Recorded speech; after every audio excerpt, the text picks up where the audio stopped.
Hey there, ever heard of autoclave aerated concrete, or AAC for short? It's this amazing lightweight building material that's like concrete, but way more versatile. Think of it as pre-made, bubbly concrete blocks made from sand, cement, and even a little aluminum powder. They cure under high heat and pressure, making them super strong and eco-friendly. The coolest part, these AAC blocks come in all shapes and sizes, from walls and floors to panels and beams. They are great for keeping your home warm in the winter and cool in the summer. And they're also fire and mold resistant. Bonus, you can use them for pretty much any building project, from houses to high rises.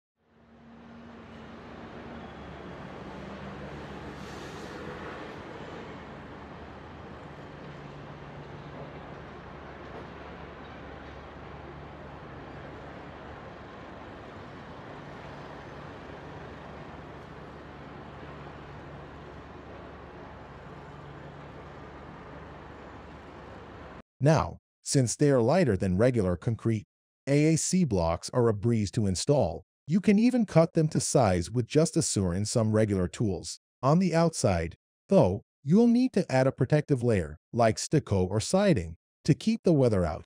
But hey, that just gives you more options to customize your dream home.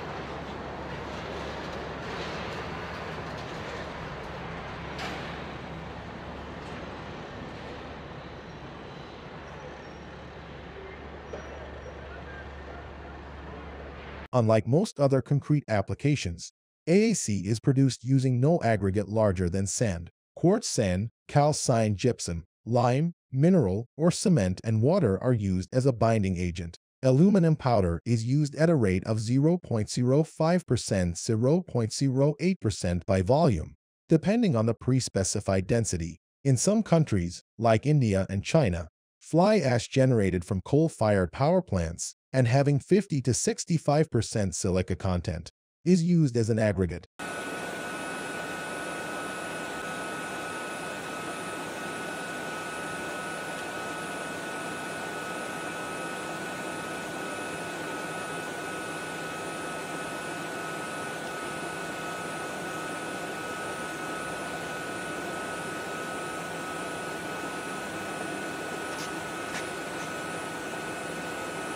When AAC is mixed and cast in forms, several chemical reactions take place that give AAC its lightweight, 20% of the weight of concrete, and thermal properties. Aluminum powder reacts with calcium hydroxide and water to form hydrogen. The hydrogen gas foams and doubles the volume of the room mix, creating gas bubbles up to 3 millimeters in diameter. It has been described as having bubbles inside like a chocolate aero bar. At the end of the foaming process, the hydrogen escapes into the atmosphere and is replaced by air.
When the forms are removed from the material, it is solid but still soft. It is then cut into either blocks or panels and placed in an autoclave chamber for 12 hours. During this steam pressure hardening process, when the temperature reaches 190 degrees Celsius, 374 degrees Fahrenheit, and the pressure reaches 800 to 1200 kPa, 8.0 to 12.0 bar, 120 to 170 psi, quartz sand reacts with calcium hydroxide to form calcium silicate hydrate, which gives AAC its high strength and other unique properties. Because of the relatively low temperature used, AAC blocks are not considered to be a fired brick, but a lightweight concrete masonry unit. After the autoclaving process, the material is ready for immediate use on the construction site. Depending on its density, up to 80% of the volume of an AAC block is air. AAC's low density also accounts for its low structural compression strength. It can carry loads of up to 8,000 kPa, 1,200 psi, approximately 50% of the compressive strength of regular concrete.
In 1978, the first AAC material factory, the LCC Sipar X Lightweight Construction Company, was opened in the Persian Gulf state of Saudi Arabia, supplying Gulf Cooperation Council countries with aerated blocks and panels. Since 1980, there has been a worldwide increase in the use of AAC materials. New production plants are being built in Australia, Bahrain, China, Eastern Europe, India, and the United States. AAC is increasingly used worldwide by developers. Due to the similarity to traditional concrete masonry, autoclaved aerated concrete units, block, can be easily installed by concrete masons. Sometimes, carpenters get involved in installation. Panels are heavier due to their size and require the use of a crane for placement. Manufacturers offer training seminars, and it's usually adequate to have one or two knowledgeable installers on small projects. Depending on the type of finish selected, they can be directly adhered or mechanically attached to the face of AAC.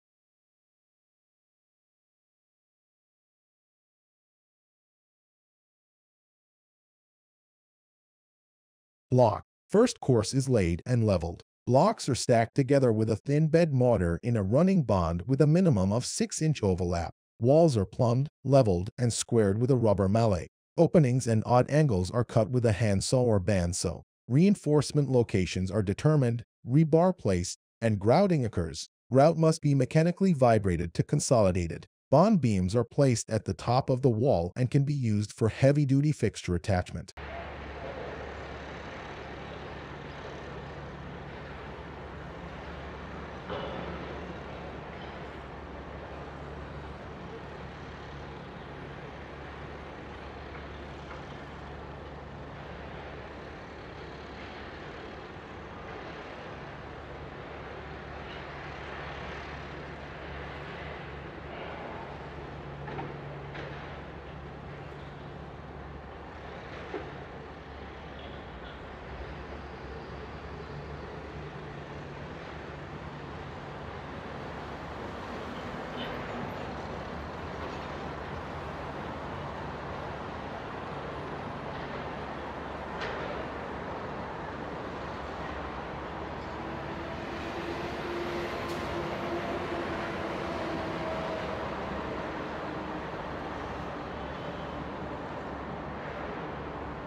Panels. Panels are placed one at a time, starting from the corner. Panels are set into a layer of thin bed mortar, and vertical rebar is attached to dowels extending up from the floor before the adjacent panel is placed. A continuous bond beam is created at the top, either with plywood and AAC material or with bond beam block. Openings can be pre-cut or field cut. Connections. Roof frame/framing is connected to a conventional top plate or hurricane straps embedded in the bond beam. Floor framing is attached with standard ledgers anchored to the side of the AAC assembly adjacent to a bond beam. AAC floor systems bear directly on top of AAC walls. Larger structural steel members are set on weld plates or bolt plates set into the bond beam.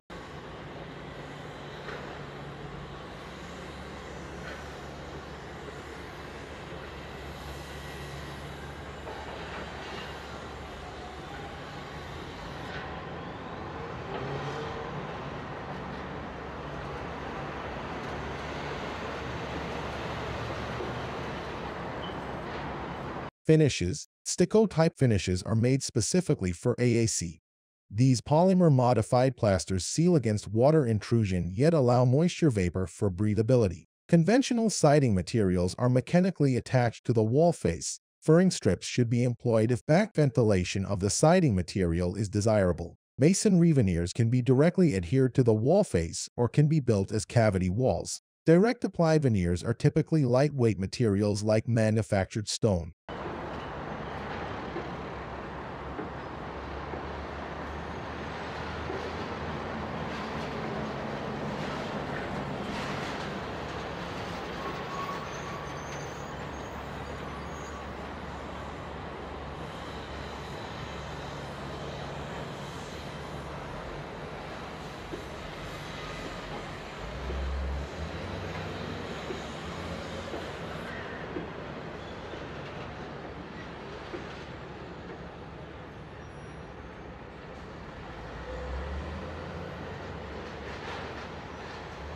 Let me tell you about these nifty things called modular buildings. Imagine a building built out of pre-made sections, like giant Lego bricks. That's basically what a modular building is. They construct these modules in a factory, all controlled and whatnot, then truck them over to the final spot. Here's the cool part. They can put these sections together however they want, side by side, front to back, even stacked on top of each other. That means you can have all sorts of shapes and styles, just by playing around with how you connect the pieces. And speaking of connecting, once they have the modules in place, they use special fasteners, kind of like clips, to lock them all together into one solid building. Pretty neat, huh? The trend is moving away from traditional on-site construction and toward permanent modular construction, or PMC for short. That means construction happens off-site in a controlled environment, kind of like a high-tech factory.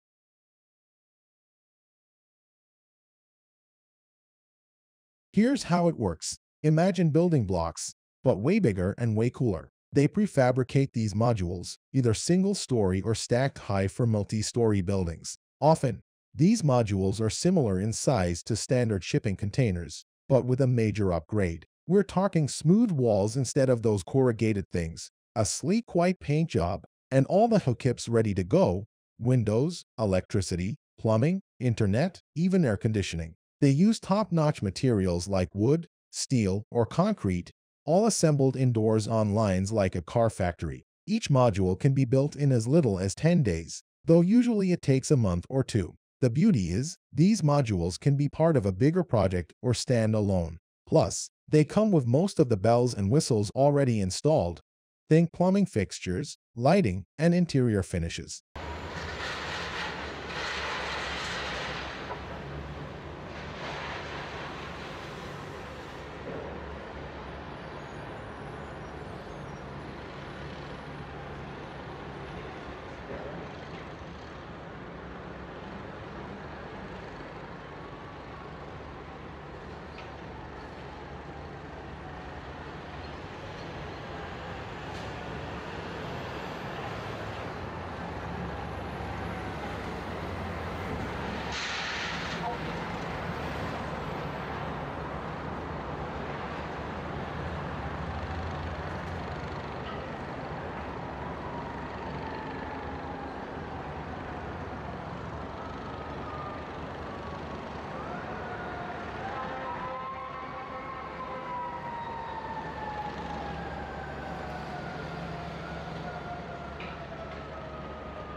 Here's the kicker.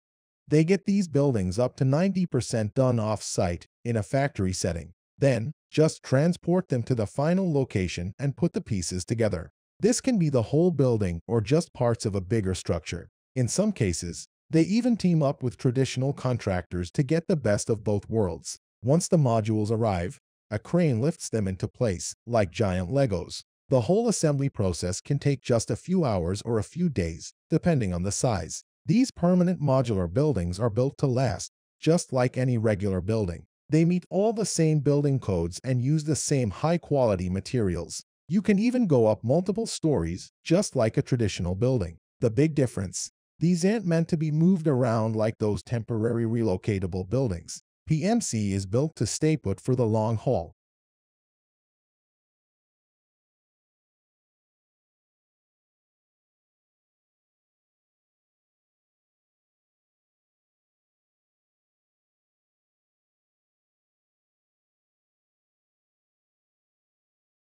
In modular construction, everything hinges on the design phase. That's where we put the design for manufacture and assembly into action. It's all about making sure everything fits together perfectly, both here in the factory and when it gets to the building site. They account for a little wiggle room in the design, just in case anything gets a bit off-center. That's why fancy computer-aided design, CAD, systems, 3D printing, and top-notch manufacturing controls are crucial for modular building. It's a different story from traditional construction, where the carpenters and other tradespeople can sometimes just fudge a piece to fit on the spot.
Over on the precast concrete side of things, it all starts with molds. They place steel rebar inside them for extra strength, kind of like a skeleton for the concrete. The concrete itself is no slouch. They use a special mix that's strong enough to withstand anything, at least 5,000 pounds per square inch, psi to be exact. It's a team effort, with skilled professionals using the best equipment around. Mix up the concrete with all the usual ingredients, aggregates, cement, water, and some extras for good measure, all in a controlled environment to make sure each precast piece is perfect.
Alright, settle in and let me tell you about the wonders of precast concrete. This stuff is a superstar for all sorts of building projects, from houses you live in to walls holding back the earth itself. Think retaining walls for your yard, buildings of all shapes and sizes, even your septic system and drainage. Precast concrete can handle it all. The secret sauce: these concrete pieces are made in a factory, not poured on site. That means ideal conditions, top-notch equipment, and way fewer headaches for you. No more worrying about unpredictable weather messing with your concrete. Here's how it works. You chat with the sales team, get your plans approved, and then the factory works its magic. Every step is controlled and organized, so your precast concrete shows up at the job site ready to rumble. Now, you're curious about building houses with this stuff, right? Smart thinking. Precast concrete houses are all the rage for a reason, and we're about to dive into exactly how they're assembled.